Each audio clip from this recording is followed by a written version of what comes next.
Good morning. I'm Charlie Craven, and today I'm going to tie for you Zach Vandehey's Picky Eater Perdigon.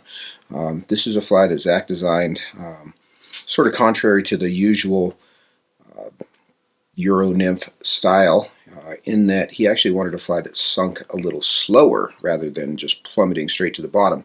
It seems Zach had encountered some fish that were eating mid-water column and went home and designed a fly with a CDC collar, which is a pretty crafty way to do it. But what that does is sort of slows the sink rate down so that this fly will fish mid-column rather than, or spend more time mid-column rather than plummet straight to the bottom, which is a pretty crafty way to go about it.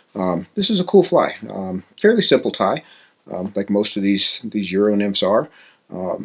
Just a simple CDC collar, a strip peacock body, a CDL tail, and the requisite hotspot, which he has put in a sort of unusual spot there behind the collar. So let's get tying this. I'll walk you through it. It's kind of a fun one. I've actually been enjoying tying a few of these. So I'm going to start off. I've got a Hanak 450. You could also use an Umpqua XT 450.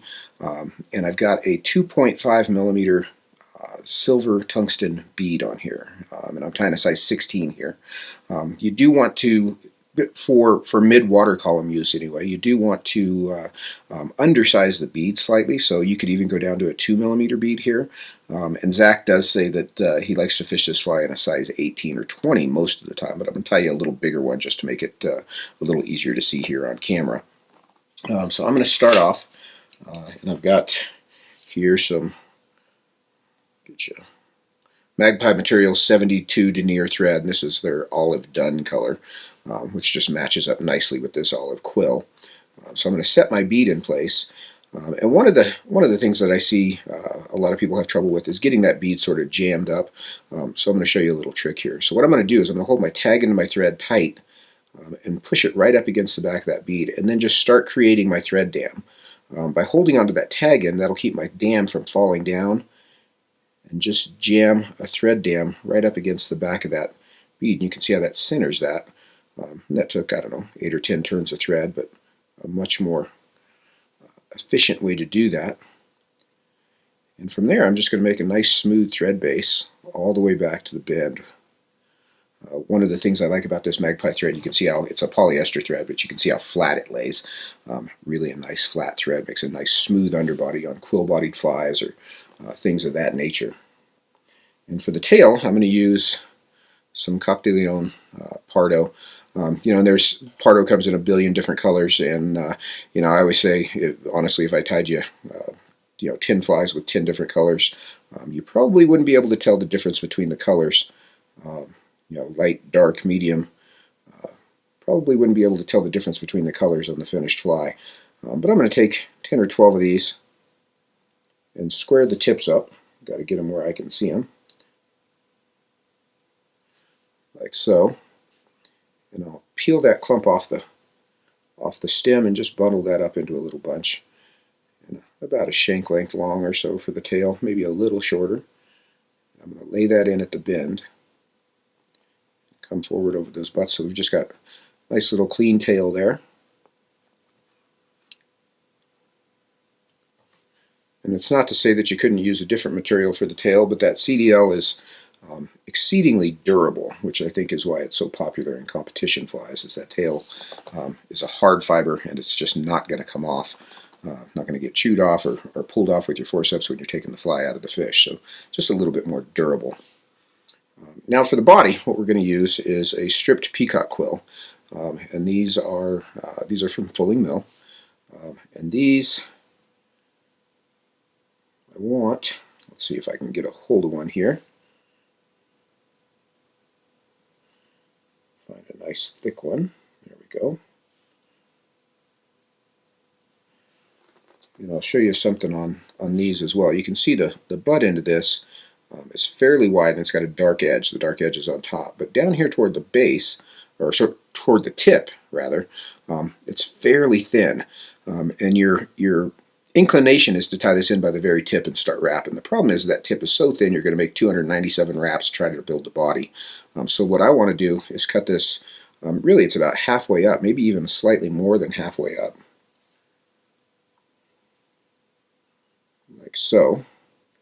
And then I want to tie this in with the dark edge down. And I'm going to wrap back over it. Again, trying to keep a nice smooth underbody all the way back to the base of the tail. And I'll come forward again. And you can build, especially on a little bit bigger one, you can build a slight taper here. It doesn't need to be much though. I want to have this fairly thin. So just a nice smooth underbody. Now, one thing that Zach does that I really like, and I agree with, is he doesn't coat over the top of this body with any sort of resin. He just puts a little super glue down before he wraps it, and that toughens it more than sufficiently. So I'm going to put just a little coat of Zap-A-Gap on the hook here, kind of top and bottom. Just a light coat. Little goes a long way with any sort of super glue. And I'm going to pick up my hackle pliers. I'm going to grab the tip of this quill. And as I start to wrap it, I want that dark edge to be on the back side of the turn. So as I start to turn this, you can see that back edge will create a rib as I wrap forward, and I'm just slightly overlapping those turns. And even half this feather is more than enough to cover the body length of this fly. We get that really nice ribbed effect on the body. And I'll tie that quill off with a couple of turns. Come in and trim out the excess. Good pair of hackle pliers makes a huge difference there. Those are Jorgensen hackle tweezers. That's the best thing I've found for little short feathers. But you can see how beautiful that body is. Those quill bodies are there's no arguing with it. Those are really pretty bodies, really nice segmentation, sort of built in on that quill, and no need to put resin on top of it. So now for the thorax, I'm going to take just a little bit of squirrel dubbing, and this is just pine squirrel. And you could use any variety of mixes for this. This is actually from Magpie Materials as well. It's his secret squirrel dubbing. But one of the keys on this fly is you want to make this thorax pretty small. It's just a little ball. It's just to kind of help stand things up a bit. So just a thin little strand of that squirrel dubbing. And I'm going to build this just up here behind the bead, but I do want to leave myself some room. So I'm just going to build a ball, and it usually takes, just like that, about 3 turns. So just a small little ball there behind the bead to create the thorax. Now for the hot spot, this is number 5 Glo-Brite. And I'm going to take a piece that's inch or so long. And what I like to do is put it under the hook behind the thread here. And I'll grab the front end and just pull it to the top, and you can kind of use the notch in the bead. See how that fell right into the notch in the bead here on this front side. Use the notch in the bead to center it, and then I'll pull both strands back and just put a few turns over it. And you can leave that long for the time being. So now I'm going to make a dubbing loop to apply the CDC collar. And I've got to admit, I've tied a few more of these since I wrote the magazine article in Fly Fisherman, and in that time I've actually figured out maybe a little bit better way to do this collar, which is great because I really like CDC collars on nymphs, and there's a variety of ways to do them, but this way for a smaller fly I think works really nicely, so I might as well show it to you. So 2 for the price of 1 here. So I'm going to create a dubbing loop about 2 or 3 inches long.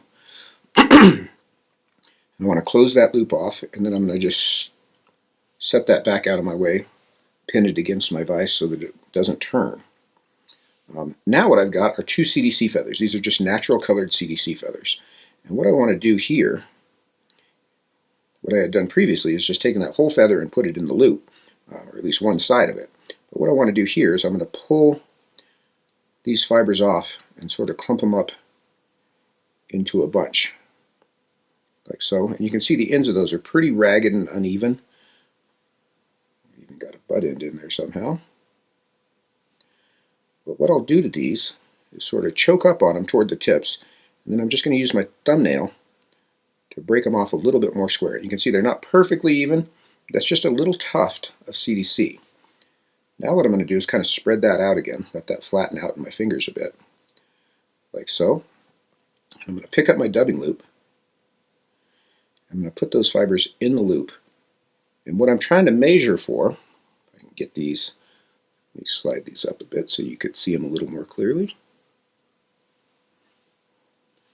These tips I want to extend just about back to the bend. These butt ends I'm going to cut off, the butt ends on the front side here. So once I've got that measurement where I think I want it, I can kind of turn that loop with my fingers just by rolling my finger against the thread. And then with good sharp scissors, I'm going to cut those butt ends off, like so. Now I can pinch, push those ends in a little bit as well. I'm going to pinch just below the fibers, and I'll spin my dubbing whirl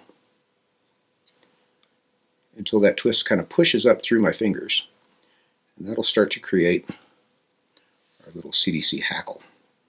So now I'm going to wrap this, and as I wrap this, I like to fold this back, and this is pretty typical on any collar. I like to fold it back like a wet fly style collar after each turn. Just sweep those fibers back.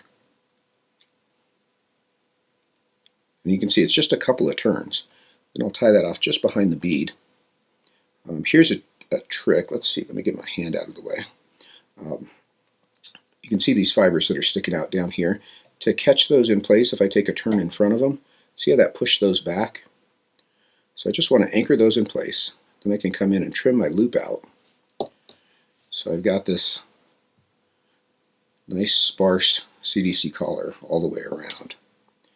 Now I can sort of sweep the remainder back in just a few turns. It's not going to take many of thread to kind of build a little neck there behind the bead. We've got a perfectly proportioned collar that's still ragged. It's not square cut, but still ragged and nice and clean.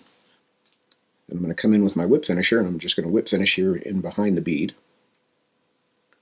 Just smooth things off. Clip that thread out. And then finally, I'm going to trim the tag here. And our little hot spot is going to be about, Zach and I talked about this last night, he likes about the length of the bead. So the easiest thing to do is pull it forward and just cut it at the front edge of the bead. You'll end up with just that little hot spot inside of there. That's pretty slick. And that is the Picky Eater Perdigon. I'm sort of excited about this. And this, if you guys have been listening to me, which maybe is not always the best idea, I'm not a huge fan of Euro nymphs. I find them to be simple and non-compelling in most cases.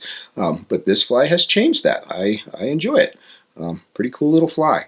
I'm going to put these in my box. I'm going to fish with these. That's a cool fly. All right, guys. Thanks for watching. I'm Charlie Craven. You guys take care.